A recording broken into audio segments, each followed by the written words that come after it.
It's time for Security Now. Steve Gibson is here, and it's just a potpourri of security news. There's so much to talk about, including a new, amazingly well-coded malware. That's bad news. Stay tuned. Security Now is next. Netcasts you love. From people you trust. This is Twit. Audio bandwidth for Security Now is provided by the new Winamp for Android, featuring wireless sync and one-click iTunes import. Now with free daily music downloads and full-length CD listening parties. Download it for free at winamp.com/Android. Bandwidth for Security Now is provided by CacheFly at CacheFly.com. This is Security Now with Steve Gibson, episode 427, recorded October 23rd, 2013. A Newsy week. Security Now is brought to you by Audible.com. To download a free audiobook of your choice, visit audiblepodcast.com/securitynow, and by Carbonite. Whether you have one computer at home or several in your small business, Carbonite backs up your files to the cloud automatically and continually. Plus, access your files anytime, anywhere with their free app. Start your free trial at Carbonite.com. No credit card required. Use the offer code SecurityNow to get 2 bonus months with purchase. And by ProXPN. ProXPN is a virtual private network that allows you to use the internet the way you want to, anonymously and without oversight. For 20% off on your new account, go to proxpn.com/twit and use the offer code SN20. It's time for Security Now, the show that protects you and your loved ones, your privacy, your security online. I mean, this is the show that continues to grow because there's never been more interest in all of this. Steve Gibson is our explainer-in-chief, the king of Security Now for the last 427 episodes. And wow. He's back again. Yeah, wow. And we thought when we started there wouldn't be enough to talk about. Yes, and that was my concern when you proposed a weekly, it was going to be a weekly half hour rather than, what it's become is often 100+ minutes per week. Well, and you have the luck of being in a booming business. Well, and as we have seen, I mean, looking back over the history of the podcast, since I love technology, security is sort of the hub, but then we've gone off and covered exactly how the internet works. What is, packets and routing and all of that. So, but all stuff you need to know, really, I think, to understand these topics. Exactly. So it's all of that rich background that creates a good knowledge base. Yeah. Today, there was so much that happened this past week, and so we're technically a Q&A, but I decided not to do the Q&A format because instead the content is by popular request of our listeners. I want to chat with you a little bit about yesterday's Apple announcements. John McAfee is back in the news, believe it or not. Google has something 15 minutes aren't up. God. You almost got a lot more, but then the government shutdown preempted him. Google has something called Project Shield, offering DDoS protection. Another casualty of the NSA. Everyone's been asking for me to look into CryptoLocker malware. I've already warned Jenny about it because this would be really bad, although she's using Carbonite. And I did check recently that it was all lit up and working for her. So that would be good. There's a Flash virtual machine in JavaScript. Some news a lot of news actually in the instant messenger category, Heml.is, BlackBerry, and Threema. Some U.S. Patent Office news about the so-called Steve Jobs patent, and believe it or not, even a bunch of miscellaneous stuff. So tons of stuff to talk about this week. And so that's what we're going to do for the next however long. Well, if you don't mind, then maybe we'll do our first commercial break up front, and that way we can proceed on. Yeah. With more of a little potpourri of technology information. Our show today brought to you by Audible.com. You mentioned before the show began how excited you were. Your calendar is open for Friday night because you want to see Ender's Game. Oh, next Friday, yes. Next Friday. A week from. I'm excited too, of course. And my son is really excited. But all three of us have something in common. We've read the darn book. And in my case, even recently, because reread it. I wanted to reread it. One of the great science fiction books of all time, but it's got it's got a remarkable twist, and you don't really want to have that spoiled for you, at least not by the movie. Have it spoiled in the book. I don't know. Maybe the movie will be the better experience, but generally speaking, I find books the best experience. Read the original, and a great way to do that right now. Get it on Audible. You have just enough time to listen, and I'm going to get it for you free. If you go to audiblepodcast.com/securitynow, you can sign up for the gold account. That's the book a month account, and your first month is free. Your first book is free. Cancel in the first 30 days, you'll pay nothing, but you do get to keep the book. And I just want to, there are several versions of Ender's Game now on here, and I have them all. There's a 20th anniversary edition, that's the entire text, and that's certainly good. But they've done something interesting with the help of Orson Scott Card. They've done what they call a full cast recording.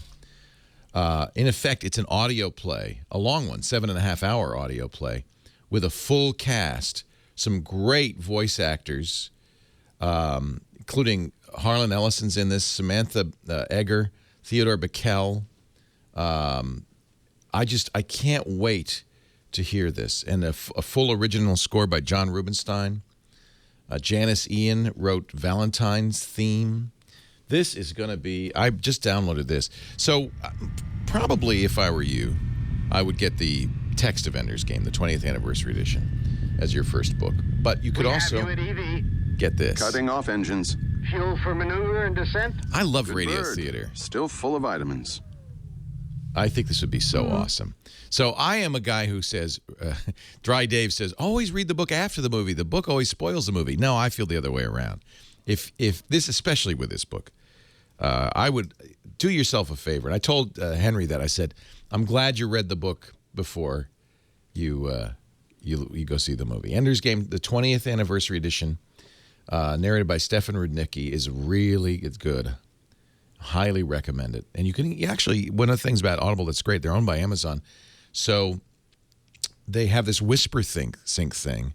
You can get the Kindle edition at a reduced price and pick up where you left off. So you're listening, but you can also look on read on the Kindle, pick up in the audio, and go back and forth. If you have a Kindle Fire, as you listen, it will show the book, because Fire can play back the audio, and then it will show where you are in the book, which is great for young readers. It's a great way to for them to read along. They have all the Orson Scott Card novels, a great selection of science fiction, all from the Audible frontiers. I just think Audible's fabulous. I want you to try it today. That's why we got that free book for you. audiblepodcast.com/securitynow. Try it today, and this would be a great time to get Ender's Game before the movie spoils it for you. Do you agree? I mean, I think reading the book is really the best way.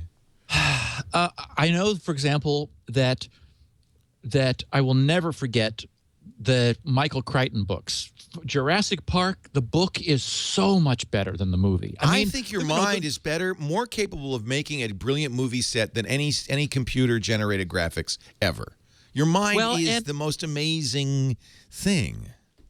And also, you cannot convey as much content. Right. I think it's a matter of a movie of content. Right. Yeah, I mean, it's amazing what has to get left out of a movie in order to present it in that period of time, compared to a book where you just, I mean, if you love detail, if you if you relish the richness, then you're only going to find that in the book. Yeah, yeah. Here's one you don't want to get. How Dogs Love Us, the neuroscience of the dog mind. Maybe you should for your, how's that portable dog beacon doing? I'm awakened on the weekends by something called Animal Radio. And they're like, it's like, sort of the weird content that my radio station, the Wave, 94.7 The Wave down in LA plays in the wee hours, because I'm being awakened at 5:30 to head off for breakfast at 6, and they've got the most interesting topics, and actually the most recent one was dogs that, it was sort of sad, dogs that wind up in kennels because boyfriends are jealous of their girlfriend's dogs. And I thought, that's just really, like dump the boyfriend. Don't dump your dog. That seems like, the wrong choice. I agree. Boyfriends are like buses. Another one's going to come along every few minutes. But a great dog, that's a once in a lifetime. Keep that dog. Yeah, and then there's a lot of discussion of dog psychology, how they're pack animals, and the mistake so many people make is in not asserting their dominance over the dog. Yeah. Yes. And all kinds of things like, don't get all excited and run around when you return home, because then that puts the dog in control of you. Right. Just sort of ignore the dog. And I mean, all kinds of tips. It's weird. Anyway, it's counterintuitive, but yeah, if you remember it's a pack animal and that you're the alpha, and the dog wants you to be the alpha. Yep. Yeah. Lisa's really good at that. Ozzy is like in love with Lisa. He is completely no longer my dog. I bring him to work. He runs to Lisa's office, and he visibly saddens if she's not there. Wow. He's like, it's really interesting to watch, and I'm just a little bit jealous. The big pointy ears droop. They do. Anyway. Well, and you may realize, Leo, you're probably in the same category as Ozzy. Yeah, I am. He probably senses that. We're both now second fiddle to the alpha dog. All right, let's. Do you want to talk about Apple's thing? Well, I'm just curious briefly, what your take is. You're an iPad owner and user. Oh, Leo, I use my pad more than any other electronic device I own. Yeah, you're not alone. I think that's very common. It is my device. It is. I take it with me every morning. I do reading and research, and I love it. Yeah. And so for me, the question is, yes, I will get the new device. The question is, which is it? I was interested yesterday to hear you talking about that you really like your Mini. And I think I do too, because maybe then it's a little more easy to always have it with you. Right. On the other hand, the phone, I remember that I've traditionally been a BlackBerry user, and I got my 5S last week, and I'm in the process of migrating myself. I need to convert all of my custom sounds over to M4R ringtones so that I can get them into the phone and associate them, because I really love having, per contact, sounds for instant messaging and email. Right. And then I'm going to just swap the numbers. I will exchange the phone numbers between the iPhone and the BlackBerry, which is me being committed, and then see how it goes. I think you might. It might be painful initially because of the keyboard, but I think you might find you like it, especially since you like the iPad so much. What I'm finding is that I can't hold it and do the double thumb typing, which I do on the BlackBerry. It doesn't set itself up for that kind of double thumb typing. But I hold it in one hand and then type with the other, with my first finger of my left hand, and that seems to work. Unfortunately, I've never been able to type effectively on an iPhone. It's just too small. Yeah. And once I got to the bigger Android devices, I found much more comfort there. Plus, you can change. They have a variety of different keyboard styles, which I find more comfortable. But you may never really love the keyboard on the iPhone, I guess is my point. Yeah, and I may just not, type as much. Just don't type as much, yeah. But to have like a dictation is quite good on it, and that's kind of a nice feature. I don't know, have you used the dictation Siri on the iPad? I dictate a lot of stuff now. Huh. That saves me that typing. Interesting. So the new iPads, Apple has a problem, in my opinion, which is that the iPad, going back probably almost to the iPad 2, is pretty much perfect. Yes. It's hard to do much to improve it. So they've done what they can: thinner, lighter, smaller bezel, faster processor. Are they obsoleting them? I mean, like I'm going to replace my existing one and find somebody who needs it, but are they broadening the market? I mean, like what's their the only way it's not like Microsoft that's always trying to sell us a new OS in order to kill off the old one and generate revenue from upgrades. They've updated the OS for all but the oldest iPads to iOS 7. And by the way, Leo, going to 703 and turning off all that ridiculous animation is so much nicer. You just get people thought I was nuts when I said it. All this swoopy doopy's making me sick. You just get cross fades Yeah, it's much nicer, so now faster. They had and this nicer. accessibility switch before to turn off motion, but it only turned it off a little bit.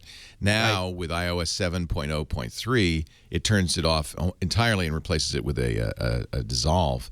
I find that much more appealing. It wasn't a deal breaker, but it's thank you, Apple. They obviously were not alone. It's just less. It was just nonsense. It was eyewash. It was unnecessary. A waste of cycles. Yeah. Yep. Exactly. I turn that off on Android too. I turn all the visual effects like that off. Yep. So I would say that you should try a Mini. Now that it has the Retina, it's the same resolution as its big brother. That's what I've been waiting. I've been waiting for. That's more, same pixel resolution, but higher pixel density. Higher PPI, yeah. Even than the latest iPad. So, buy a couple. I'll get one of each, and then I'll see which one. Oh, I'm still grandfathered. I'm still grandfathered into my original AT&T unlimited bandwidth account. Oh, that's nice. Be careful of that. You know they're going to try to take that away from you. Yeah. So far they haven't, and it's moved between pads very nicely. So there's an interesting argument here. A lot of people say, well, look at the Nexus 7, $229, really nice device, and I agree. I have one, love it. But there's an interesting and kind of unexpected dichotomy between the aspect ratios. 16:9 is a little strange compared to 4:3, and it seems like a small thing, but I actually think I prefer 4:3. The widescreen is just a little too wide. Yep, so, and that's what I felt when I got one. Was, for example, when you're reading a page, it was too tall. Yeah, it's weird. It's a little weird. But for reading and for a lot of the things, music, scores, things like that, 4:3 is actually a more optimal aspect rate. Unexpectedly, it's not more optimal for watching movies and TV, but so yeah, you should have all of them. Oh my goodness, that's why I'm in this business. So I can have everything. I love the idea that they may have fixed tweaked the full size pad, which we're not going to call the maxi pad. No, to by pulling down the borders, making it lighter and a little thinner. Yeah. And it's like, wow, that might be just the ticket for still, so you still get the larger screen, but it does feel physically smaller, and it is definitely lighter. I think I said that yesterday, which is, while I am a fan of the Mini, they may have made the Air small enough that it accomplishes the same thing. So I'm not going to buy both, but Sarah's going to get the new Air for iPad today, and I'll get the Mini because I like that, and then I can decide which I want to use all the time. But for example, this iPad 3, third generation, not even the fourth generation, not even the current one, is fine. I don't feel, and this is where Apple has a problem. I don't feel any urgency to upgrade. Yes, if it wasn't the device I use all the time, for example, I have 3 others. And I'm not going to bother upgrading them because they're just fine. They're Retina, and they're all I need. Yeah, that's kind of a problem for Apple. And I do really like the ecosystem, the iCloud sync now and cross syncing the devices. I'm beginning to play with that, and it's nice that you buy an app once and you've got it on all of your various form factors. I agree. Yeah. Okay, so get a load of this. The CNBC was the first person or the first outlet that I saw pick up on this. Rachel Maddow did a hilarious segment on this. Her opening segment last night was 15 minutes of this, where she did as Rachel does when she does a deep dive, really went into John McAfee's background and said, you're not going to believe how this ties into Washington. And she kind of held that to the end, because prior to the October 1st shutdown and debt ceiling mess, John McAfee had been selected and chosen by the Affordable Care Act Oversight Committee to provide them with advice on on the healthcare.gov website. Some moron senator said, they have that McAfee antivirus. Let's get him. And what's Peter Norton doing today? I think we should ask him too. Oh, and I mean, holy cow. Rachel even reminded us. She went as far as to remind people how when they buy a new computer, it's got this really annoying McAfee antivirus stuff like pre-installed, and that it's difficult to get rid of, and then it wants you to upgrade it after it expires. Blah blah blah.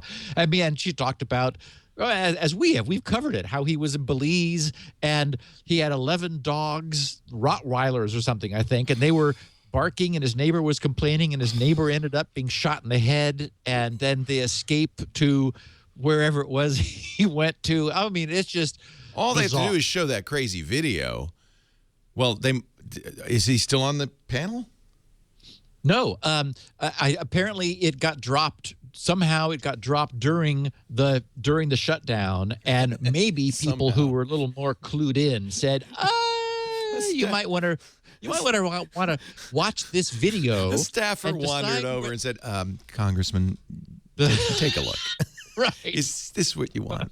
It's that, by the way, I don't know if we haven't really talked about the health exchange snafus. Oh, Leo. I have to say that, I think what happens is people go, well, look, Facebook handles this fine. Google handles this fine. How come the government can't make a website?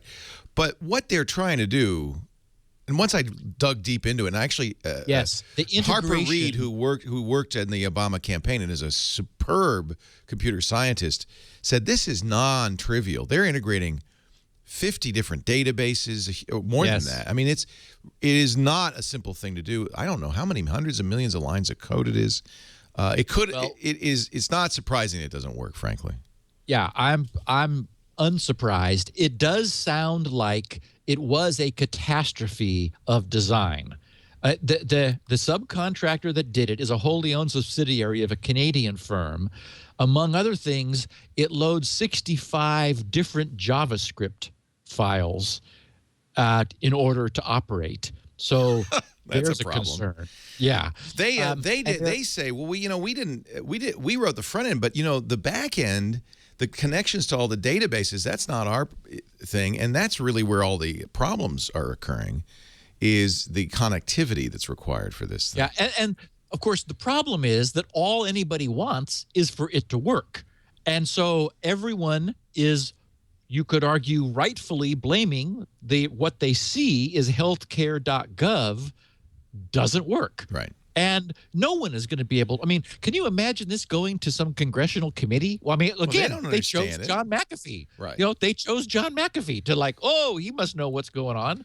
So the other issue is that it's government, and I think it's an impedance mismatch between technology and government. Yeah. Government's designed to move slowly, to move by consensus, by committee. Everybody gets their 2 cents in. This is the worst way. And to fight. Right. I mean, that's and they were making changes till 1 week before the launch. I mean, of course it didn't work and I think that this is a structural. I remember talking to Harper. We interviewed him on Triangulation about how was it the Obama campaign was so technically literate, but then once you got to the White House, this transparent White House just never materialized. He said, apples and oranges. Yep. He says, well, the technology in government is ancient. I mean, they're using Windows XP and stuff. And we were stymied by security regulations, politics. You can't do it. And I think it's a fundamental mismatch between the way this government was designed by our founding fathers intentionally to be inefficient. They don't want an efficient government. Jon Stewart had a hysterical piece also. Monday's Comedy Central, Daily Show, where one of his guys, after he got through, really lambasting the administration, one of his roving reporters had been trying to get in and was somehow transported into the server where Pac-Man was chasing him around, going, and John said, how old is this software? So, and it also has sort of a look like the Matrix with numbers changing. And John said, what are those 4s and 5s? And the other guy said, I know they're supposed to be 1s and 0s, but this one has 4s and 5s. So anyway, it was pretty good. If you could see Monday's John Daily, Oliver, he is so funny. Yeah, I love him. Exactly, yeah, John Oliver. Yeah. Yeah. So, okay, I mean, there's not much for us to say about healthcare.gov except that. Well, I'll just end by saying that what I believe is that whatever happens during the 2014 midterm elections they will be decided based on the Affordable Care Act. I mean, it's if they get this fixed and it comes up and runs and is doing a good thing, then that'll be one outcome. It's very possible that this really could just collapse. That it's going to take months. And what I'm worried about is I'm hearing the pundits say we have 3 weeks. They're saying this has to be working in 3 weeks, and otherwise it's just too long. And that's like maybe 3 months. As you said, it is big and complex. Yeah. I don't know if 3 months is enough. I mean, I don't know. I know it could be easily. It could take a year for it to all get running correctly. It's big. Yeah. It's bad. Yeah. So Google has something interesting, and I wanted to fix some of the misconceptions about this, because the news, the little snippets that I saw were saying, oh, Google is going to be offering DDoS protection. Well, kinda. Forbes carried the story and carefully explained what Project Shield was and was not. So they said, over its years as an internet behemoth, Google has learned a lot about fighting hackers who would knock its services off the web. Now, it's offering its muscle to a far more vulnerable set of targets. And that's the point. Well, I'll go on. On Monday of this week, the company announced that it will offer free protection for websites against so-called distributed denial of service cyber attacks that flood them with junk traffic from hundreds or thousands of computers taking them offline. The project, which is part of the company's Google Ideas initiative to take on global problems, has already been working for months with at-risk sites around the world in countries like Iran, Syria, Burma, and other places where sites with political content are often subject to attack, and will expand its initial phase to hundreds of sites. C.J. Adams, an associate with Google who announced the Shield project at a company summit in New York, said, "We're able to take the people who face the greatest threats to distributed denial of service attacks and get them behind our protection. If they face an attack, it has to get through us first. And after years of working on this, we're getting pretty good at stopping these attacks." Among the beta testers of Project Shield are the Persian-language political blog Balataran, a Syrian website called Aymta, A-Y-M-T-A, that provides early warnings of Scud missile launches, and an election monitoring website in Kenya called the Independent Electoral and Boundary Commission. Adams said in his talk at the summit that Project Shield had enabled the Kenyan site to stay online through a Kenyan election for the first time in its attack-ridden history. Adams said, quote, "Things that can take many of these sites offline are so small to us, we can easily absorb them. That's made this something we can provide fairly easily. It has a huge impact for them, and we can take the hit." So I just think that's neat. It's pro bono.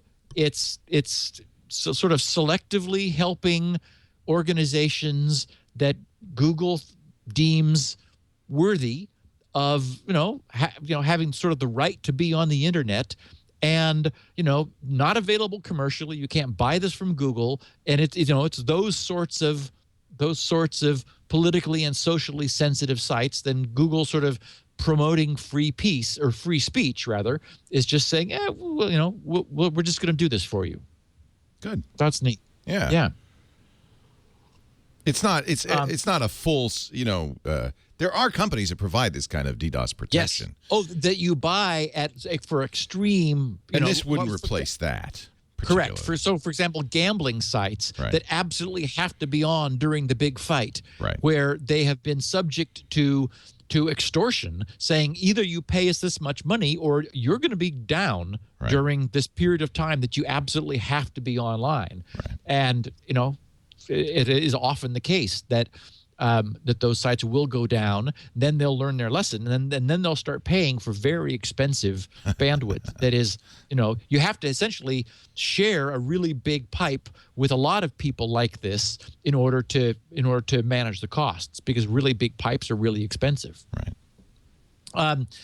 We have another victim of the NSA's essentially the NSA's and our government's approach to dealing with the Patriot Act consequences. A VPN, a commercial VPN service known as CryptoSeal, said they posted a couple days ago, with immediate effect as of this notice, CryptoSeal Privacy, our consumer VPN service, is terminated.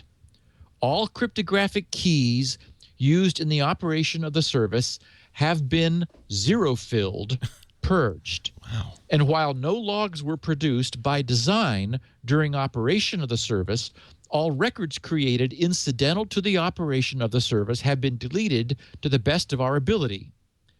Essentially, the service was created and operated under a certain understanding of current U.S. law, and that understanding may not currently be valid.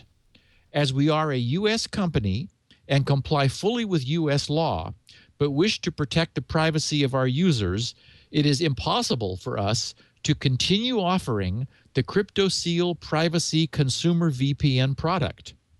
The statement continued, saying, the government takes the position that if a pen register order is made on a provider and the provider's systems do not readily facilitate full monitoring of pen register information and delivery to the government in real time, the government can compel production of cryptographic keys via a warrant to support a government-provided pen trap device.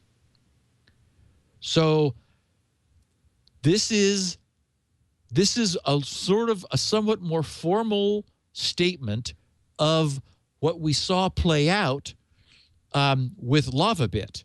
We saw the drama of LavaBit, and so here is their understanding of why, as a U.S. company, they can no longer honor their obligation to provide the security that they believed they could. And so they're just saying, okay, we're wiping our keys and shutting down. Wow. Yeah. If you were using this service, what's the impact to you? I don't know in detail what technology they had. That is, whether, for example, the connections had perfect forward secrecy as an option. That is, were they negotiating keys for the connections that were not dependent upon the master keys? Right. But what this does say is they've wiped the keys and deleted them. So even if traffic had been captured, by preemptively wiping the keys, they can no longer be compelled to turn them over. So they're gone. And so in this case, even if the connections were not using perfect forward secrecy, they have kept those keys out of the hands of the U.S. government. And so the prior possibly recorded encrypted traffic of their customers is safe. Good. And so that was their goal. Wow. And that's what you have to do if you really want to, if you're serious about this. People probably are wondering about our sponsor, ProXPN, and they are based out of Holland and Singapore. They're multi-homed, and I think one of the reasons is they don't want they're worried about U.S. requirements, but I don't know what they're I don't know what the status is. Does this, or do all VPN services now that operate in the United States are subject to this problem? I don't know. I mean, they have stated, ProXPN has stated that they do comply with the laws of the countries in which they operate. So, well, as everybody does, you have to, or you don't operate in that country anymore. So maybe that means you connect to non-U.S. endpoints, which ProXPN offers, right? And then that way you're out of U.S. clutches. I think you must. I think you have to. That's what I would do. Yeah. Yes, that's what I would do. Jeez Louise. I mean, now, and we talked, and I think I sent you a link to this very interesting article by a longtime security researcher, Dan Greer. Yes. Or Gear, I should say. And I think maybe in a future episode we should talk about it. But I put it in the chat room, and I'm hoping people will take a look at it, because he makes an interesting point, which is, you don't have much choice. As soon as the political will of the people and of the governing bodies, the government, is, we want total security. Never again will we have an attack on our shores. As soon as that mandate is issued, the only way to ensure it is for total information awareness. Yes. You cannot, with 100% certainty, protect the country unless you know everything that's happening. Otherwise, you can't say with certainty that something hasn't happened. And so he says, we've made a deal with the devil, in effect. I mean, people have probably seen the news about IBM's Watson computer, which won what was the game show that Jeopardy? Jeopardy. Yeah. And now it's apparently, I just saw a blurb that it's better at diagnosing cancer than cancer than oncologists are. Wow. Given the same data. And you can well imagine, the NSA ordering up some Watson Oh, they machines. did. We already know they did. We know Watson is now helping. Oh, no, IBM has said it. That Watson's new task is no longer playing television game shows or curing cancer, but analyzing security threats. Oh, no, they've already said that. But and so he raises the really, important point, I think, that the NSA is really, you can't really blame these security agencies. They have been tasked with doing something that is virtually impossible, which requires gathering of all information. Right. And so they're just doing their job. So we're going to talk about instant message clients here in a minute, but we know that the good news is TNO technology, trust no one technology, is readily available. So, we have cloud backup that cannot be compromised. We have instant messaging that cannot be compromised. Not everyone uses it, and you have to be careful how you operate. But the problem is, if you want to connect to a remote server over the public internet, there you don't have the same one-to-one encryption guarantee that you can create when you're backing up your own data, and so only you need to be able to get it. Or you've established cryptographic keys a la PGP with somebody else, then it's absolutely the case that the fact of your communication cannot be hidden, but the content of your communication can. Right. So although ironically, and Dan Gear talks about this as well, the metadata is often more valuable than the content. So the fact that they can in fact see all the transactions is probably all they really need. Yeah, as you and I talked about when the whole Prism thing first broke, and people were saying, "Oh, but it's only the metadata." It's like, oh my God, that's the social network that is vital importance, and that's why, as we talked about last week, they're sucking in everybody's buddy lists in order to build networks. Right. Incredible. Okay, so we have. Okay, so the headline here is, I don't know why this didn't happen sooner. And we've been on borrowed time, really, with malware that hasn't been really evil. years ago, there was a piece of really evil malware called the Chernobyl virus. Oh, yeah. And CIH was the acronym for it. And it wiped out the first megabyte of your hard drive. That's what it did. If you got infected with this thing, it wrote zeros over the first megabyte of your drive.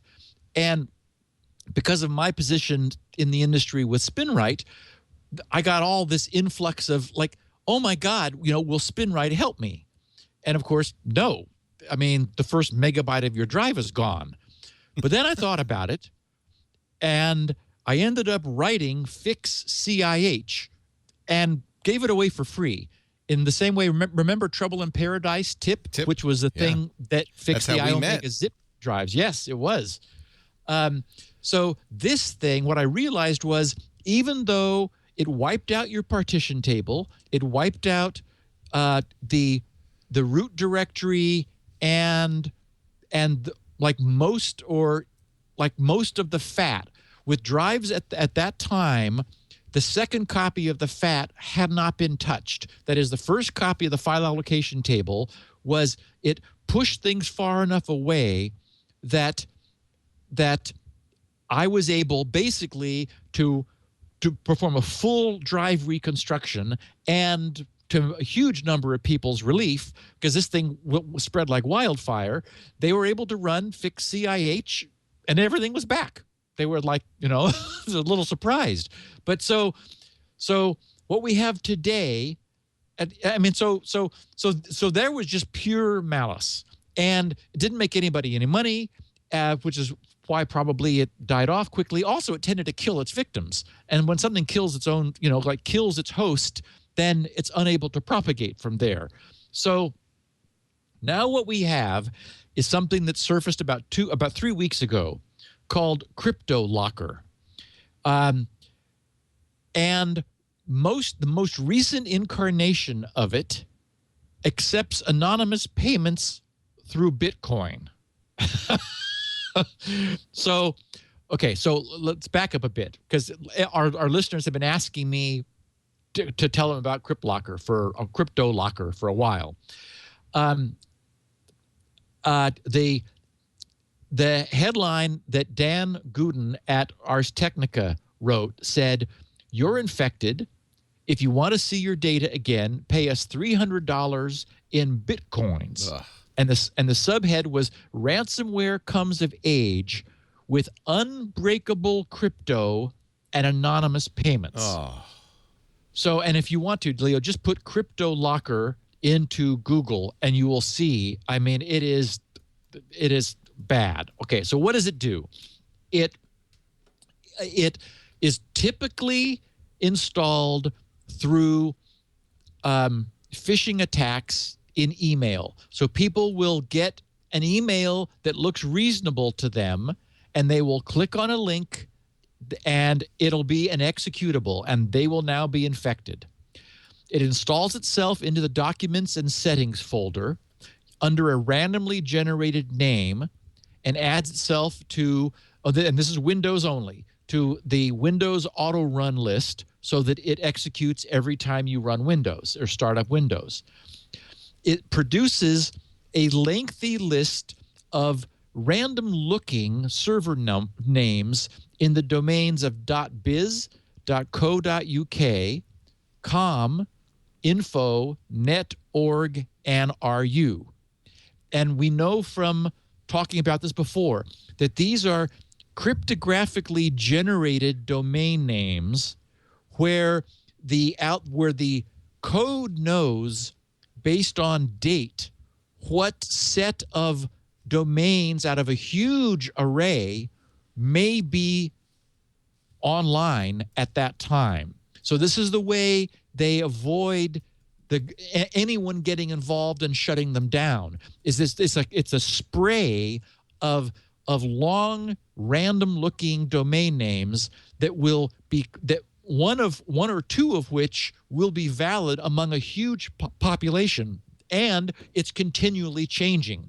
So the bad guys know what the domain name generating algorithm is, And they selectively register valid, random-looking domain names out into the future, and so it's really difficult for authorities to get in there and stop this. So after generating this large collection of random-looking server names, it then tries to make web connections to each of these servers in turn, trying one every second until it finds the valid one hidden among this debris, which responds. When it does, it uploads a file which is essentially we can think of as the CryptoLocker ID for the user.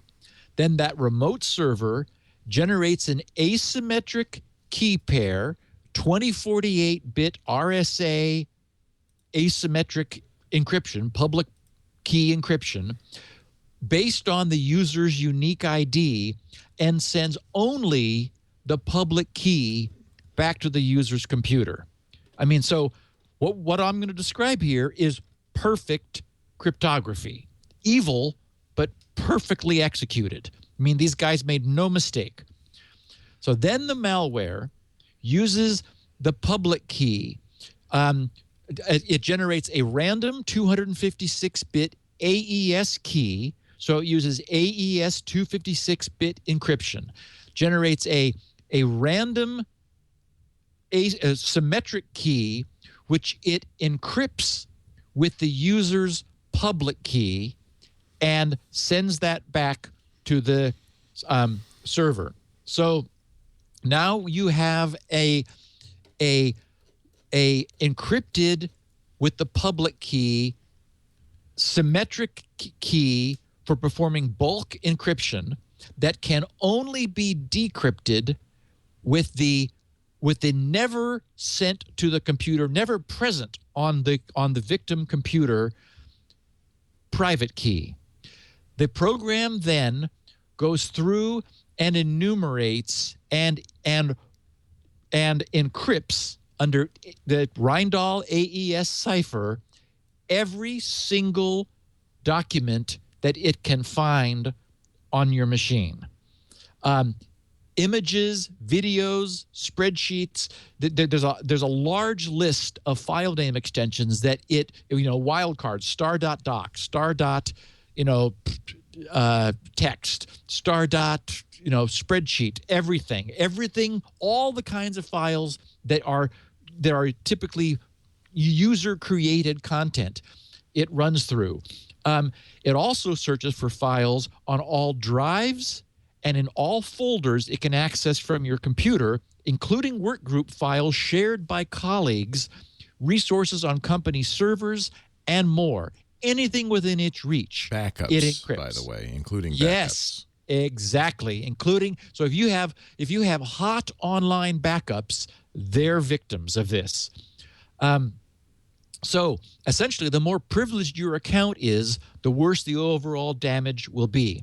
So it does that to you, and then it pops up the pay page, giving the victim a limited time, typically 72 hours, to buy back. Oh, and once done with all this encryption, it overwrites and erases, zeros the symmetric key. So it is gone now from your computer. That no longer exists. Nothing on your computer has the information to decrypt what was just encrypted. And in this little message, well, in fact, I'll read what it says. This pops up on your screen and says, not in good English, says, your important files encryption produced on this computer, photos, videos, documents, etc. Here, with a link, is a complete list of encrypted files, and you can personally verify this. So it shows you the list of everything that it just ruined for you.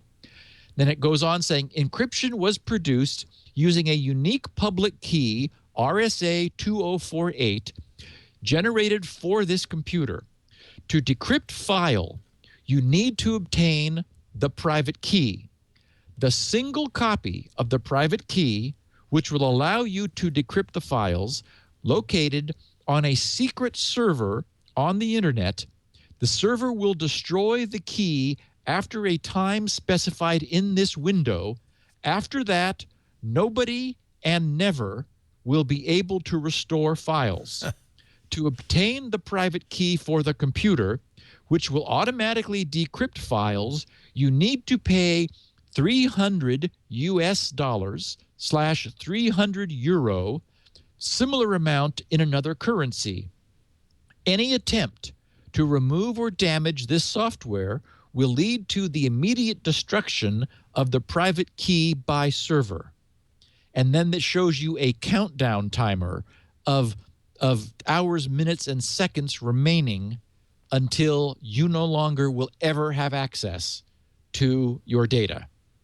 And I've heard from several people who were stricken by this, who tried to get a money pack, and wherever they went, the person said, well, it's weird. There's been a run on those recently. Yeah. We're out of money packs. Yeah. And it's because of this thing. And people are, and what's sad is that when law enforcement has found and taken down the servers, Doesn't matter. All they do is hurt people. They're killing they're killing the keys. Precisely. They are killing the keys, and then it's impossible for you to get your files back. Yeah. Not good. Now, in this, Dan Gooden, who's so good, writes that you should have a cold online backup. What is the difference in a hot and a cold online backup? Well, I guess Dropbox would be hot, right? Because it's active. Yes, anything that your computer can see through Windows Explorer, where you're able to browse through the normal file system, would be considered a hot backup. So Dropbox, any kind of built-in sharing that creates, kind of thing. Essentially, if it has a drive letter, then you can see it in Windows Explorer, then this thing is able to find the drive letter, go out and look for files and encrypt them. Presumably then Carbonite would be immune. Yeah, yes. Because it's just running, it's running as a program. It's not, you can't see the... You don't have a file mapping to Carbonite. Right. Exactly. Yes. Well, then let me do a Carbonite ad. That would be a good time for you. Yeah, and I would bet, knowing Carbonite, because they're very sharp about this kind of stuff, that they also provide further protections against, this program accessing your data in any way. I mean, it's horrifying. It is, as I said at the beginning, I mean, there is no mistake they made. This is cryptography being perfectly deployed for malicious end, and the hook is, it's not like it wiped out your files, it has taken them from you, and you actually can get them back if you pay $300, and apparently they're making a ton of money. Oh yeah, the FBI said with other ransomware things as much as $5 million a year. Yes. Presumably this is even more. You could see the incentive to do this, almost impossible to catch you. So I don't know if Carbonite would necessarily prevent this, but if you're a business and you're faced with this, the $300 seems fairly reasonable. The sad thing is it may not work to restore it if law enforcement killed the server. Or well, and there have been reports of it like trying. Not always working. It's like less perfect in that part than it is in the first part. Yes, they were less dutiful in making sure that the decryption worked than the encryption. Thank you. Yeah. They don't care really if you get your files back. Carbonite does, and that's why I do recommend Carbonite Online Backup, especially if you're a business and you're not backing up. You could see the devastation this could cause. It could put you out of business. So could a fire, a flood. If you don't have good off-site backup, you need it, and Carbonite's a great way to do it. They now have plans for pretty much every situation, ranging from their home plan, which is $59.99 a year for everything on a single computer, unlimited storage, to their business premier plans, their business plans. They have a new enhanced server backup, which I really like. Comprehensive hot backup, hybrid local and cloud backup, AES 256-bit encryption, high-speed uploads up to 100 gigabytes a day. They even, I mean, I think there's all sorts of solutions to this. This is for Windows servers, databases, live applications. You can call the small business team and find out and say, hey, will this work? With this cold, can I get a cold backup? Give me a cold. Can I get a cold backup? I think you need Carbonite. I want you to visit them and try it for free, 2 weeks free. You don't need a credit card, just the offer code SecurityNow. SecurityNow. And if you decide to buy after you've used our free offer, you'll get 2 months free with purchase. Again, just less than $5 a month for a single computer, but they have plans for all sorts of networks and so forth. Carbonite.com. Boy, now more than ever, a good backup is critical. It would back up if the bad guy got on your system, encrypted the files, then Carbonite might continue to run and back those encrypted files up. But I should point out Carbonite does versionings. The key is to catch this, but you would, because they're going to let you know. So as soon as they've encrypted, they go, hey, by the way, good luck. And that's the point when you say, oh, I want the previous, if it had been backed up, I want the previous version. Correct. Yeah. All right. So that's the key. You want, and that's one thing Carbonite does offer is versioning. Start your free trial today, Carbonite.com. You don't need a credit card. You just need SecurityNow. That's the one word. That's the offer code, SecurityNow. You'll get 2 free bonus months when you decide to buy. Backup now before it costs you $300 or 2 Bitcoins, which is more. Yeah, and I would just say to our listeners, warn your friends. I know people who listen to this podcast, radio show for sure. Yes, people who listen to the podcast are among the savviest users.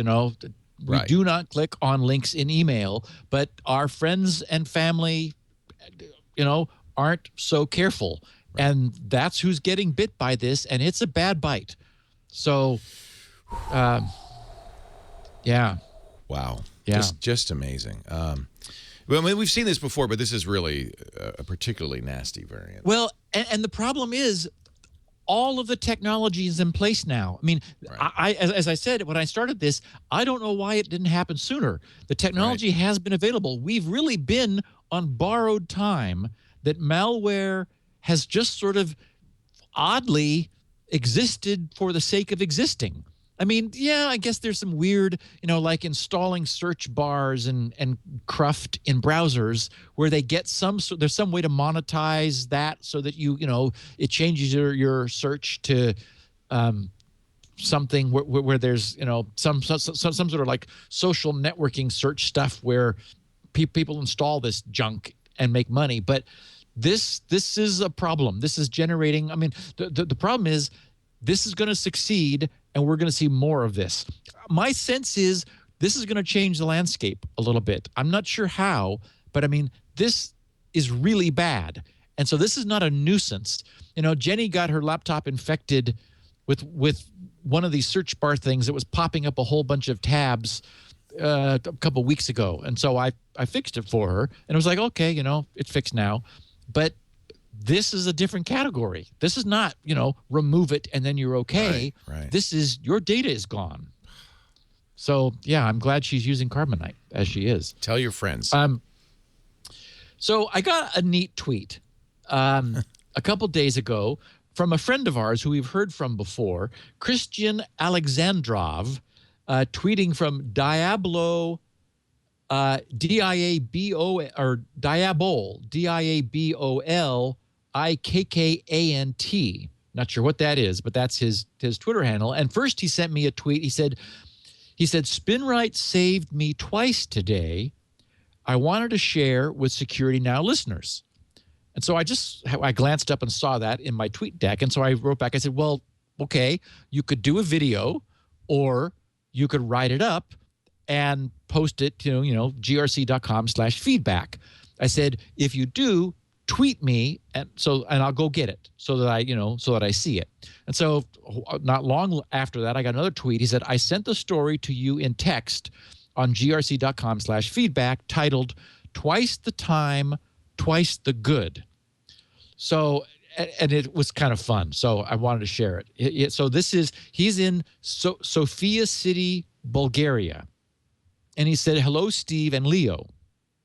I want to share a SpinRite story with all SecurityNow friends.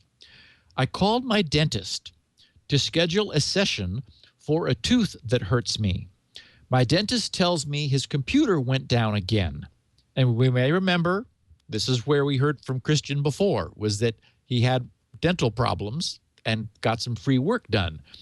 He says, so he told me I have free hours. I have few hours before he can do anything, meaning that I guess the office was closed because he has no computer. So Christian says, I decided to go to the nearest restaurant to have a breakfast. Guess what? Restaurant was out of business for the day. Guess why? Computer failure. You see where this is going, right, Stephen Leo? He writes. So I offered my help to both restaurant and dentist. Then it just struck the dentist like bolt of lightning. We had an arrangement. I fix his computer. He heals my teeth in return. Then Christian writes, dentist is done. So dentist, whatever that means. So dentist told me to come to my clinic at 1600 hours to take care of the PC, and I will take care for you. Good. I had 6 hours free, writes Christian. The restaurant owner was desperate and accepted my offer. I let SpinRite loose on restaurant's computer on level 2. It took SpinRite 4 hours to process the drive.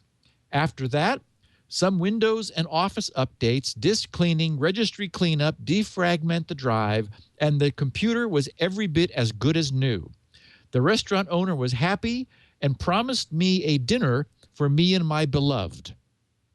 Later, I went to my dentist with my tools and teeth, apparently. Same operations like the restaurant were in order for the PC. So but SpinRite... That's so funny. Things must be rough in Bulgaria. But SpinRite brought me a headache, he wrote, and I thought, what? Anyway, he says, while SpinRite was loose on level 2, the dentist healed me. When we finished, I interrupted SpinRite and rebooted the PC. Turns SpinRite fixed the problem while the dentist was healing me.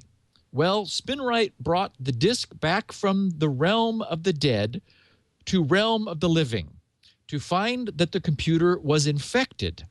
I used sysinternals tools to remove the malware. Thanks, Mark Rusinovich, for such great tools. Well, the PC was up and running. Then the dentist phone rang. It was IT support telling the dentists they can take his case in 48 hours from now, apologizing for inconvenience.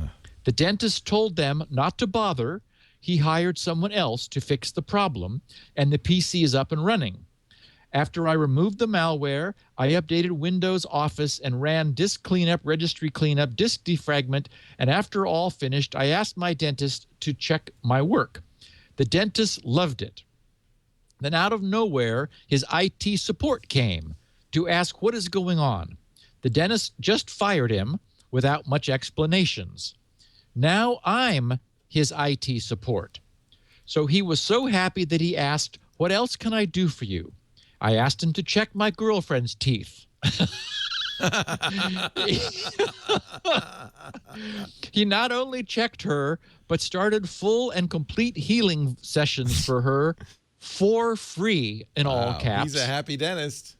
Later this evening, we got back to the restaurant where we had our romantic dinner with nice music, fine meals, and fine wine, as promised by the restaurant owner for free. Thank you, Steve, for this great software. Thank you, Leo, for your great Security Now podcast. And last but not least, thank you, Mark Rusinovich, for your great sysinternals tools and your great books, 0 Day and Trojan Horse. I look forward for the third one, Raw Code. Christian Alexandrov. Awesome. Awesome. So next time I want you to read that in a Bulgarian accent. Oh, I can't. No. I don't even we know would what never that... get through it. SpinRite fixes teeth and makes dinner. Makes happy that would girlfriend. be wonderful of it.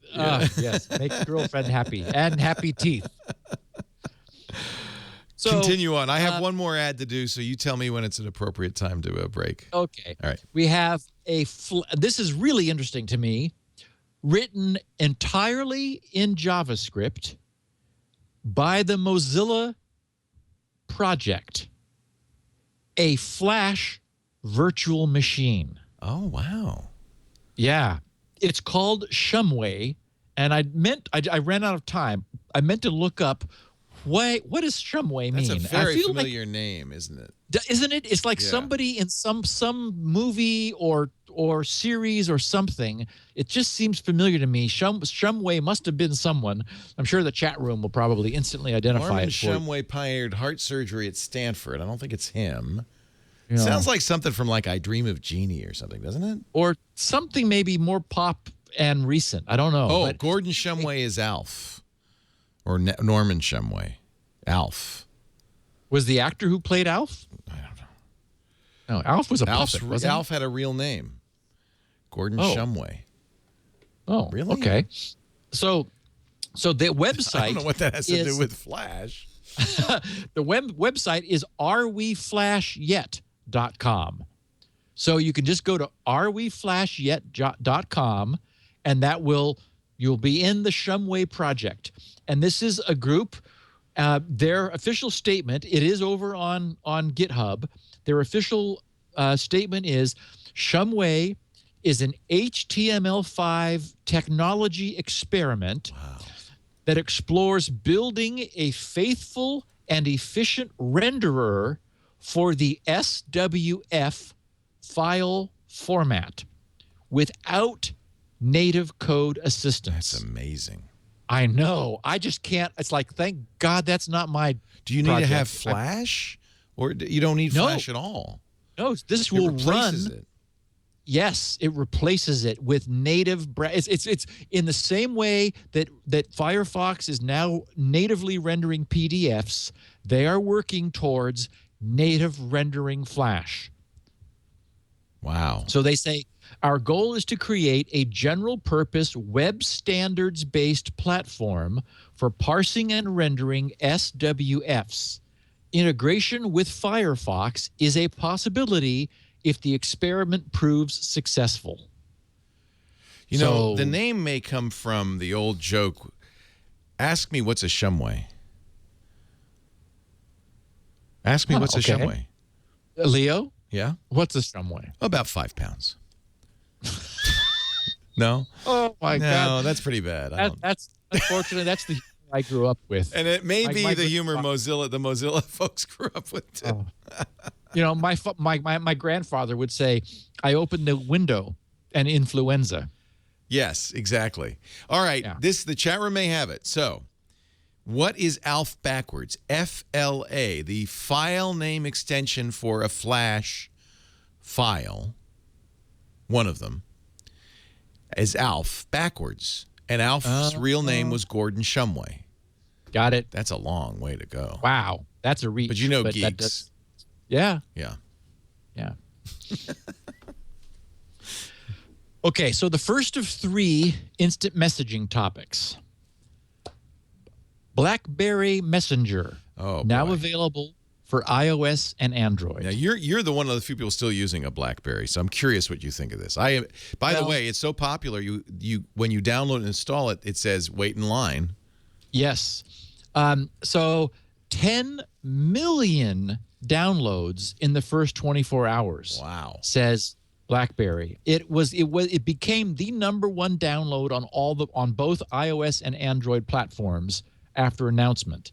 And they were overwhelmed with response. And so, as you said, Leo, I think it was maybe Monday evening, I got it, and then it said, sorry, you're going to have to wait in line. And then this was on my new iPhone 5S that I wanted to install it. So, because you're right, I haven't yet made the conversion over. I'm still using a BlackBerry. So I thought, oh, cool.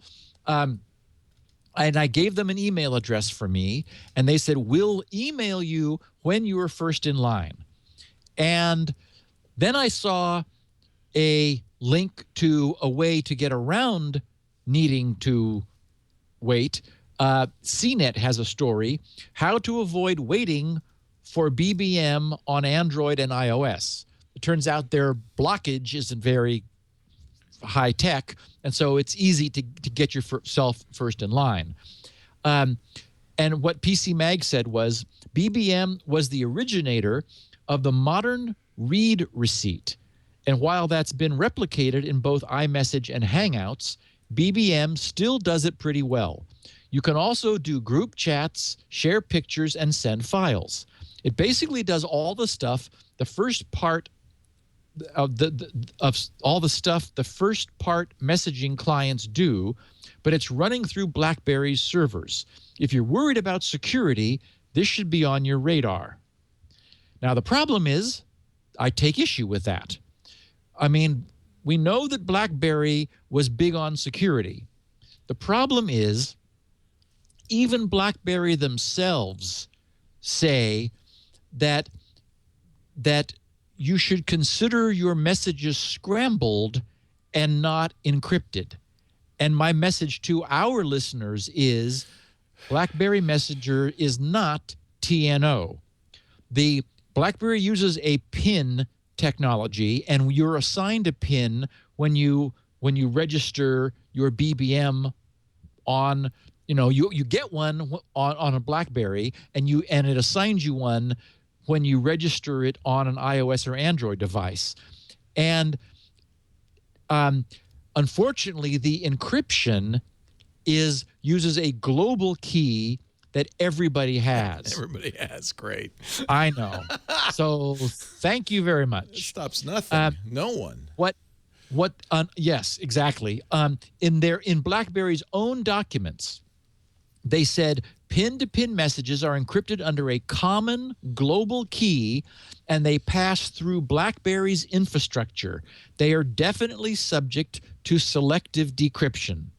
Pin-to-pin is not suitable. That's okay, Leo. Keep sighing, because we're going to talk about one that is here in a minute. But not suitable for exchanging sensitive messages. It's also lame because you have to find out somebody's PIN.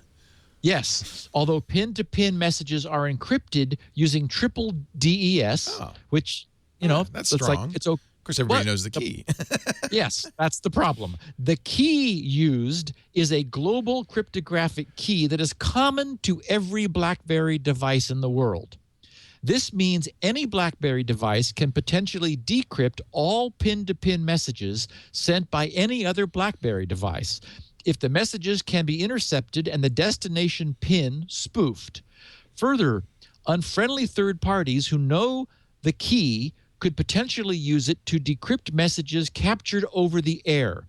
Note that the BlackBerry Solution Security Technical Overview document published by RIM specifically advises users to, quote, consider PIN messages as scrambled, not encrypted.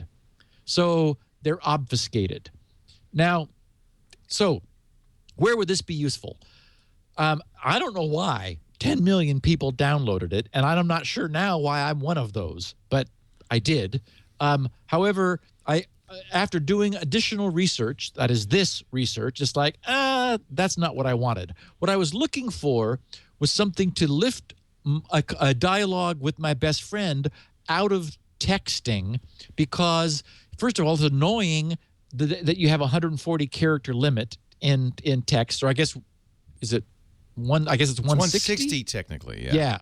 Yeah, exactly, because Twitter is 140. So yeah, and that's it's 160 of Unicode or something. I can't remember. There's a reason. So that's annoying. Well, it's because you want to encrypt your handle back and forth in order, for public stuff. But and so that's annoying. But mostly he's using a corporate iPhone, and he's a little anxious, like when we're talking about playing hooky and, rendezvousing to go see some wonderful sci-fi on a Friday afternoon, that, well, I wouldn't like my boss to know that that's what I'm doing. So that, it's nothing mission critical. If we don't care if the NSA knows, but we would just like to not have it, because it's a company phone for his employer to have access to it. So it's like, okay, looks like it would be nice. I mean, it's very nicely executed. I did play with it for a while. BBM is a nice piece of work, not TNO. So next up, I just got email from Heml.is. Remember that Heml.is, Hemlis, means secret in Swedish. And we have so far been unimpressed. Their site is Heml.is, so they found their name by finding a top-level domain that's .is and then doing an HTML in front of it in order to get their name as their domain. And what they sent me was news of a new video showing it in operation, where they have 3 phones and they're like, sending text messages between these 3 phones. And it's like, okay, so now it works. The problem is, in their Q&A, their own question is, what technology will Heml.is use? And then the answer is, we are building Heml.is on top of proven technologies, such as XMPP with PGP. Then the next question is, why not use OTR? That's, of course, off the record, which we did a podcast on, which is what CryptoCat uses for its secure messaging, and it's really good. But they respond to that question, even though we love OTR, it's not really feasible to use in a mobile environment. The problem is that OTR needs both parties to be online for a session to start, which is true, but a normal phone would not always be online. It would not work at all for offline messages neither, they say. And then the kicker is the last question that I highlighted. Will you provide an API and or allow third-party clients? Their response is, at this point, we don't see how that would be possible without compromising the security. So for now, the answer is no. And that ends it. Because what we know, I mean, there's no lesson our listeners should know better than a system that relies on the secrecy of its architecture is not secure. It's just, look, for example, at SQRRL, Squirrel, that I've talked about. Completely open. Here's how it works. This is what it does. No secrets, because the architecture is secure, and anyone who wants to make a client is able to do so. So, I mean, that's the way you do security now. It's like, GNU Privacy Guard, where it's completely open. It's like TrueCrypt, open source. Yeah. Here's TrueCrypt, open source, and the point is that anyone could write a TrueCrypt compatible interpreter to interpret a TrueCrypt volume with the documentation that's there. That's the way you do it. So, the idea that they're saying, no, we won't let you look inside it's like, well, that's wrong.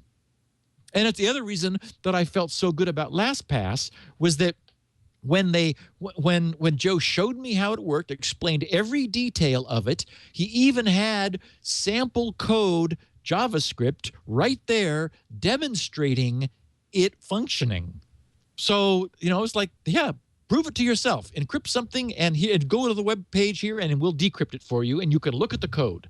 It's like, yep, that's the way you want to do it.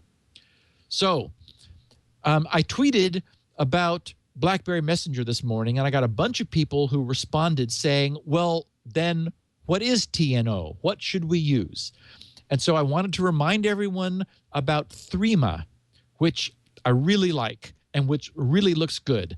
And when I remind you that Leo, that it's the one with the 3 dots, then you go, oh yeah, I like that one. It's not free. It's $1.99 US. So, and the good news is you pay $2 and you're supporting them. You're not wondering what their economic model is for existence. They say Threema is a mobile messaging app that puts security first. With true end-to-end encryption, you can rest assured that only you and the intended recipient can read your messages. Unlike other popular messaging apps, including those claiming to use encryption, even we, as the server operator, have absolutely no way to read your messages. And so these 3 levels, level 1 dot, which is red, is the ID and public key have been obtained from the server because you received a message from this contact for the first time. No matching contact was found in your address book by phone number or email, and therefore you cannot be sure that the person who they claim to be that the person is who they claim to be in their messages. So they're they're saying, okay, that's the red level of trust. Then level 2, the orange level, which is 2 dots, the ID has been matched with a contact in your address book by phone number or email. Since the server verifies phone numbers and email addresses, you can be reasonably sure that the person is who they claim to be. And then third, the full strength 3-dot green level is you have personally verified the ID and public key of the person by scanning their QR code. Assuming their device has not been hijacked, you can be very sure that messages from this contact were really written by the person they indicate. And so what I'm doing is I'm going to have my buddy Mark buy Threema, and we will meet and swap QR codes, swap public keys face-to-face, and that way... That's a great idea. Isn't that neat? And I'm going to do that too. I'm buying it downloading it right now. Yep. This is my choice. These guys and Android, which is great. Correct. Yes. And they said the verification levels don't change anything in the encryption strength. It is always the same high-grade elliptic curve cryptography-based encryption, but they are a measure of the trust that the public keys saved for your contacts really belong to them. Having the wrong public keys leaves you open to man-in-the-middle attacks. Therefore, it is important to verify the keys. And then they also said, why the name Threema? And I was curious, so I looked. It says, it started life as an abbreviation EEEMA for end-to-end encrypted messaging application. The 3 E's were a bit unwieldy, so it became Threema. Anyway, the other thing I love about this, Leo, you can on that fact page, they're saying, I don't know anybody yet who has Threema. How do I make sure it's working? And they give you a QR code right there for their Echo person. And so I scanned it. It created a contact in my contact list, and I sent it a message which instantaneously was returned. And that's the other thing that is so cool, is why I like being in an internet-based service rather than texting, is that, sometimes Mark and I will, he'll be swinging by to pick me up, and I'll say, send me a text, and I'll run out. And the other day he said, hey, he finally called me. He said, well, hey, I texted you and you didn't come out. It's like, well, okay. And it wasn't until, we were at dinner that I finally got his text message. So just nice. Not having any texting delay is really nice. This thing you could easily have instantaneous real-time conversations using Threema, and with absolute standard, public key swapping, end-to-end encryption. So I got it. I've set up a key. Now it gave me a string, and easy to remember and say a string of, 7 or 8 letters. So I could give you that. Yes, what I'll do is... the QR code would be more secure. Yeah, I will put you in my address book, and I will send you something so that you can get it, so you and I can exchange and achieve orange level. And then when I see you over New Year's, we'll aim our phones at each other and go to green level. I love this. That's very cool. I have no idea if it's good or not, but I trust you. So it's not open source, so there could be a backdoor in it, right? Yeah, I just don't see any. I mean, it's like, okay, yeah, but right.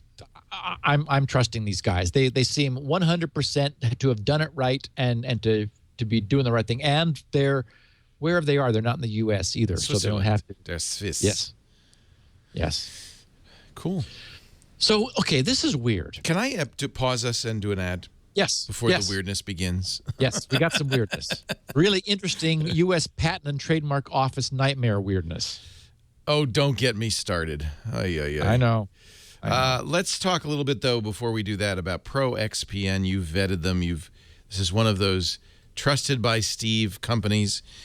Steve, is a big OpenVPN supporter. OpenVPN was originally used by businesses to allow you to access the company's servers from a remote place. That way, you'd have an encrypted tunnel, and all the traffic could be secure and safe.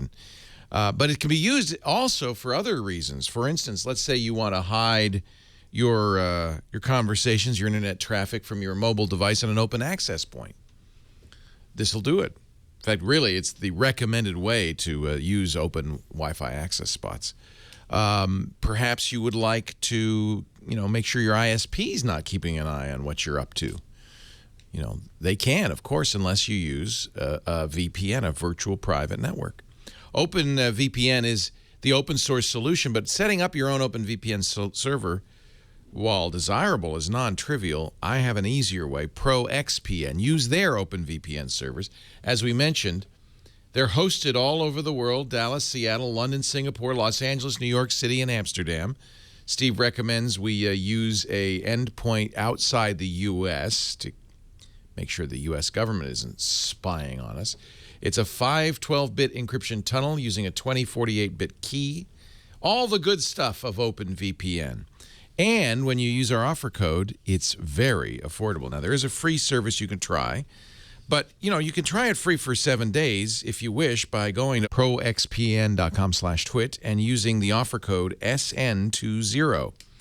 So here's what'll happen. Normally it's I think it's $9.99 a month, $9.95 a month. You can buy it for a full year if you wish. That brings the price down to $75 a month. Or use our offer code, and that'll bring the total cost down to less than $5 a month. And not just for the first month, but for the life of your account, forever. proxpn.com/twit. Visit it right now. You'll see Welcome Twit fans. Check them out. You could try it for 7 days and cancel anytime in that first 7 days for a full refund, so there's no risk. The premium account is great for a lot of reasons. It's faster, it's easier. And now, with their Android app, you can use OpenVPN on your Android. That's available in the Play Store. They also have an iOS app. So that makes it even more desirable. I want you to try it today. proxpn.com/twit. Protect yourself from spying, from snooping, from six strikes laws, from geographic restrictions with proxpn.com/twit. Offer code is SN20, and we thank them so much for their support of Security Now. All right, now, Steve Gibson and something weird in the Patent and Trademark Office. Doesn't seem unlikely, frankly.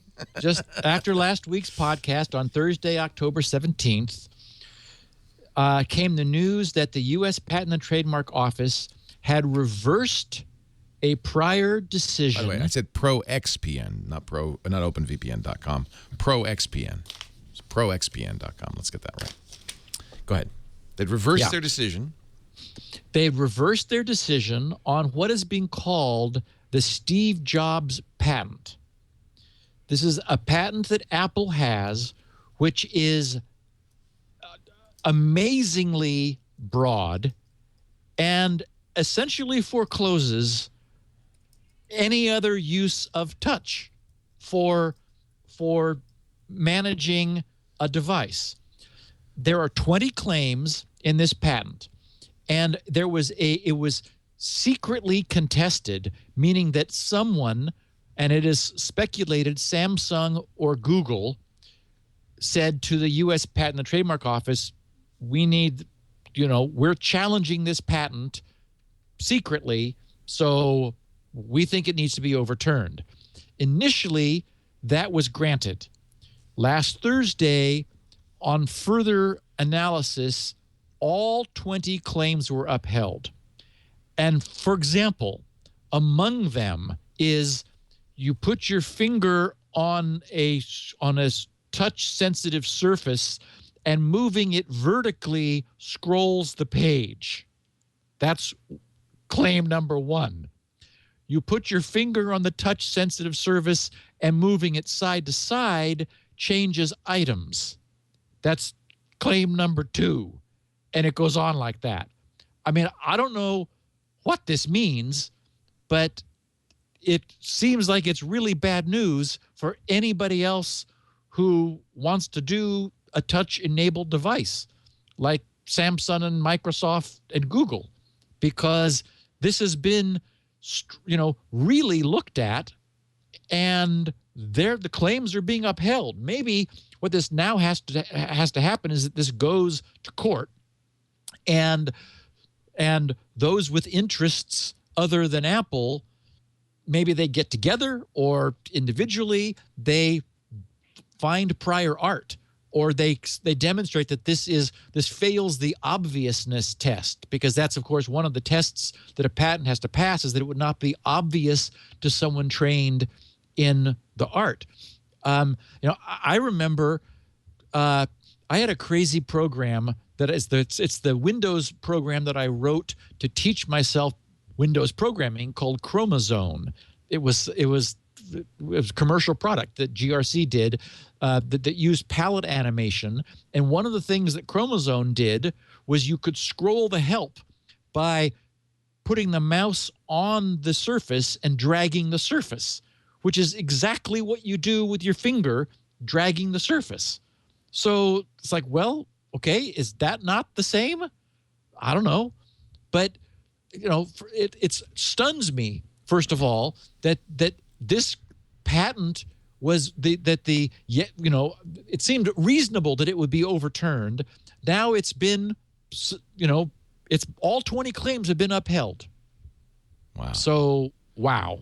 Yeah. Yeah. Patent Office loves that Steve Jobs.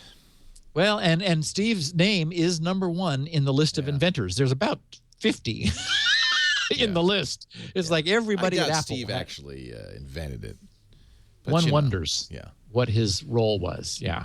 Wow, that's but really, Leo, Not- how would you scroll something on a without doing touch that. surface without doing that? It's like, duh.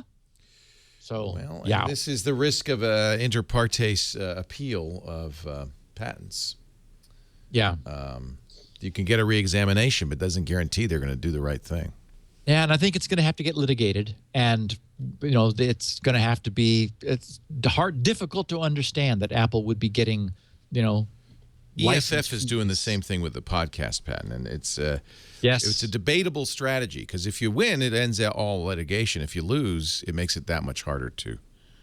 I think I defend. just saw really good news, Leo, about that. I was thinking of you. Didn't I say they began the inter partes. Oh, okay. It's 18 months before we'll have a result. Wow. It takes a long time. Yeah. So beginning it is not concluding it.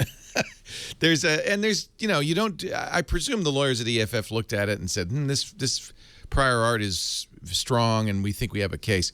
But it's a very risky thing to do. And we don't know if it was Samsung that pursued this. It's an anonymous request, and the problem is that now makes it very difficult for Samsung. And I'm not saying this is a bad thing because I'm a Samsung fan or anti-Apple. It's a bad thing because it means innovation now has a tax. In touch, you have to pay Apple if you want to use their patent. Yes. Yes. And it does seem like a pretty trivial and obvious solution. So our comment last week about there not having been any great sci-fi on TV. I was so wrong. I take it back. It drew a lot of ire from our listeners who said, "What? Did you not see Fringe, you moron?" It's like, oh, yeah, of course. I loved Fringe. And I mean, I didn't everyone like did. Fringe all that much. But Okay, Battlestar Galactica, you had mentioned Firefly, which is true. Right. And I've talked about Stargate SG-1. Anybody who wants to just fall into a beautifully produced sci-fi series, Stargate SG-1 was really good. In what I loved about it was the premise that an ancient civilization completely covered the universe with stargates that allowed you to hop from place to place. And so, Star Trek solved the problem by getting in a bus and going somewhere. We need warp drive so we can get there in a lifetime. Stargate solved the problem by creating wormholes between portals, and it's a perfect a perfect substrate for building a science fiction series, and I loved it. It had Richard Dean Anderson, who I always, from MacGyver on, I thought, he was whimsical and fun. So I loved it, and I will confess that I'm enjoying Agents of S.H.I.E.L.D., which is I think we're about 4 episodes in, and I mean, it is a little bubblegum, but it's fun. I'm liking it. So yeah, there is some sci-fi. And yeah, Galactica was also great for the first couple seasons. It was I who said that, not Steve. I said that. Steve defended television sci-fi. Steve may be on jury duty. Good luck. It's actually fun. I enjoyed it. Well, I've never been impaneled, and I got the notice about like 6 weeks ago. I start phoning in Friday. So if there's a chance it could impact next week's recording, which is why I'm mentioning it now. If I've never been impaneled. A litigator who is a friend of mine from Starbucks said the end of the month tends to be like no one's starting a new case then, so they're not needing lots of new jurors because they're winding things down for some reason. She said there's no real reason that anything would be month aligned, but people don't like to start them at the end of the month for some reason. So anyway, we'll see. Maybe you and I can find a time to do it when I'm like, when it works for both of us. If I'm unable to do it on Wednesday, we'll do it because we know there would be an uprising if we. No, we have to do it. If and we didn't have it. And don't try to get off the. You wouldn't do this, I know, but sometimes people say, "Oh, there's good strategies for getting off the jury." No, because that means all the smart people get off the jury, and the only people left are people who are too stupid to be able to get off juries. Actually, the same person who I tried to last time. It was I would love to. I've never done it. Yeah, but serve. It's part of your civic duty. This litigator said, "Steve, you are the last person they want on a jury because you're analytic. It's clear and you cannot be controlled." Yeah. They want people that can control. And she said, and frankly, knowing you would probably end up being the foreman, and so you'd run the show. Right. And so they don't want you. I thought the same, and I was impaneled, and I was very surprised because I said, the judge, or maybe it was one of the attorneys, I think it was the judge, said, "Would you talk about this on the air?" And I said, "Yeah, after the trial's over." They said, it was very obvious. Yeah. That I thought, oh, there's no way you're going to put a journalist who will then write about the story after the fact on the panel. No, they did impanel me. So it's unpredictable. But you know what? You want to get on there. That's your job. And we will support you. I will give you the required $20 a day. It's only I think I get 15. It's only the collision with the podcast, which would give me pause. And so if we can work around that, that would be great. Yeah. There is an amazing illustrated guide to squirrel. Go to SQRRL.pl. You didn't do this. No, somebody not in Poland. by me. Somebody in Poland did it. Well, .pl, wherever that's Poland, it may have just gotten it. SQRRL.pl is beautiful. Very nice. It really did a neat job of visually explaining. Wow. Holy cow. Holy cow. Very nice. And this is great. Yeah, it's just beautiful. My mention last week of an addition, an expansion of the protocol to allow people to change their identities. Like, remember I said, like, okay, you broke up with a spouse who had your phone, or maybe not a spouse, just a boyfriend or girlfriend who had your phone, and they took their phone with them, but your identity was in their phone. And so, or it had been, you were crossing the border and bad guys confiscated your phone for weeks or days, or for whatever reason, you felt uncomfortable about your squirrel identity maybe being compromised. We know it's deeply encrypted, so it would take anyone forever to, impractically to brute force it. But you, for whatever reason, you just want to change. And so what I talked about last week was that a simple extension to the existing protocol where you'd offered the old key and the new key, and that was signed by both, allowed the server to very smoothly change identities. Well, that created a firestorm of concern in the GRC news group, where we're approaching 3,000 postings. Unfortunately, I'm again 1,100 behind. I briefly got caught up, and so it's been tough to stay current because there's just so much interest and dialogue going on about this. But the feeling was that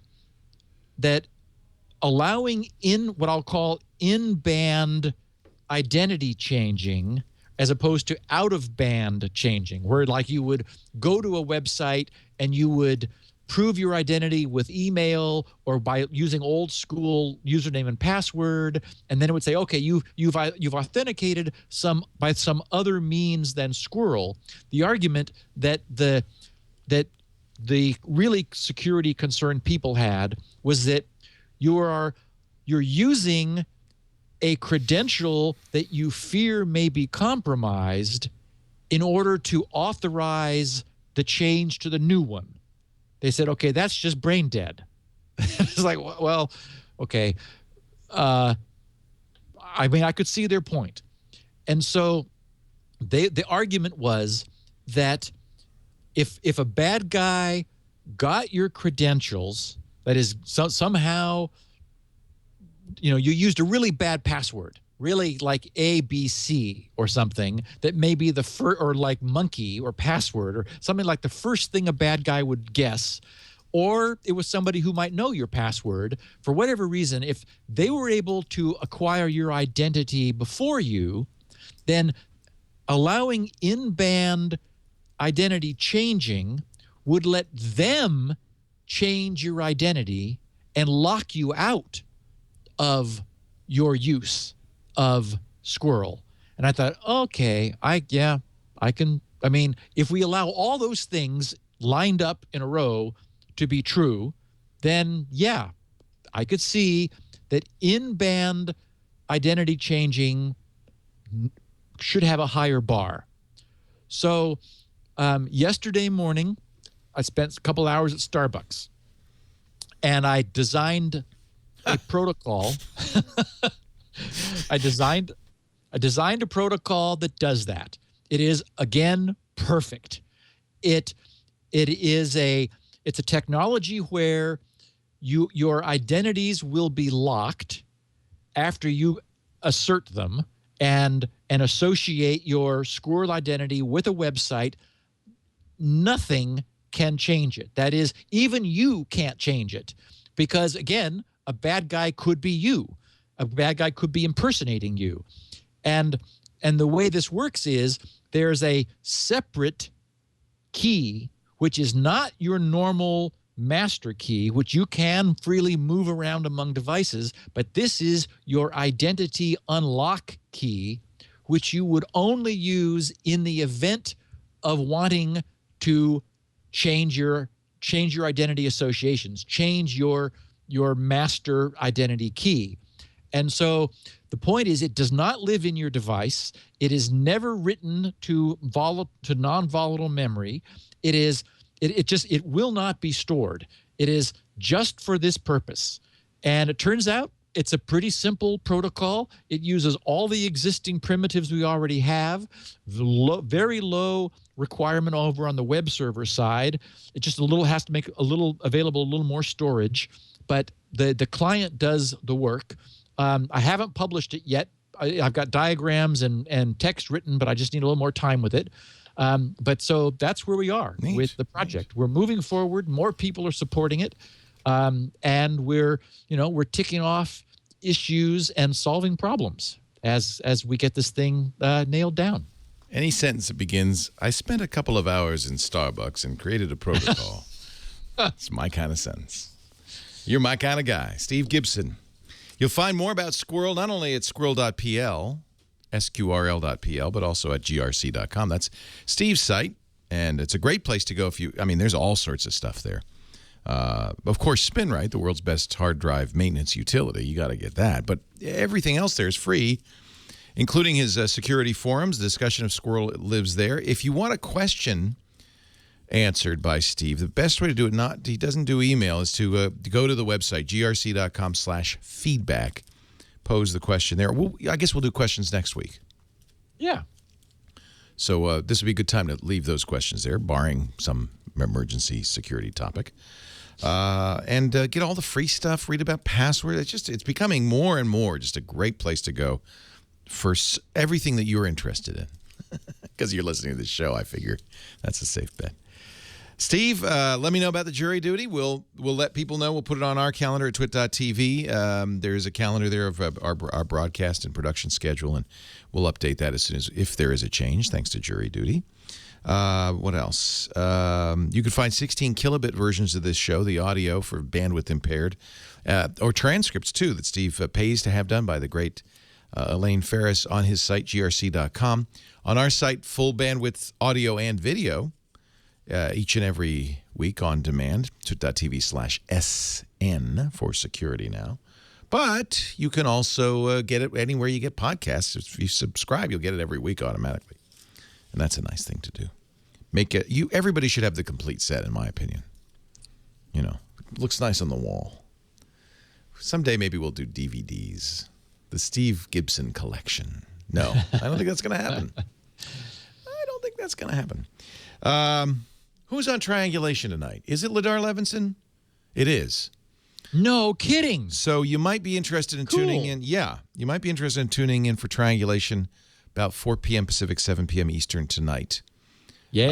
Just to Ladar remind will our join listeners, he is the founder of LavaBit, who deliberately decided he had to pull his service down. You know, I would love it, Steve. NSA. If you wanted to join us for that, you would be more than welcome. I would if I didn't have plans this evening, but I do. Canny. Yep, it is Jenny. I would never want to get between you and your loved ones. Well, anyway, if you can't watch the show live, you can always get a copy of the triangulation as well at twit.tv. Besides, you're going to do a great job. Well, thanks to you, I'm kind of up on this subject a little bit. Yeah, I can't wait. Cool. I think that's a great score to get him on. Yay. And I'm sure there's a lot he can't say, so it's going to be a little bit of a dodging and ducking and weaving kind of a... Yeah, he may have his attorney sitting next to him. I hope he does. Yeah. For his own sake. Yeah. I don't want to entrap him by any means. And I certainly don't want the government to use what we talk about on their behalf. So thank you, Steve Gibson. And thank you all for being here. We'll see you next week at some time, maybe our regularly scheduled time, which is 11 a.m. Pacific, 2 p.m. Eastern Time, 1800 UTC on Wednesdays. Almost certainly. Yeah, you're not going to get it. Thanks, Leo. Thanks. Security.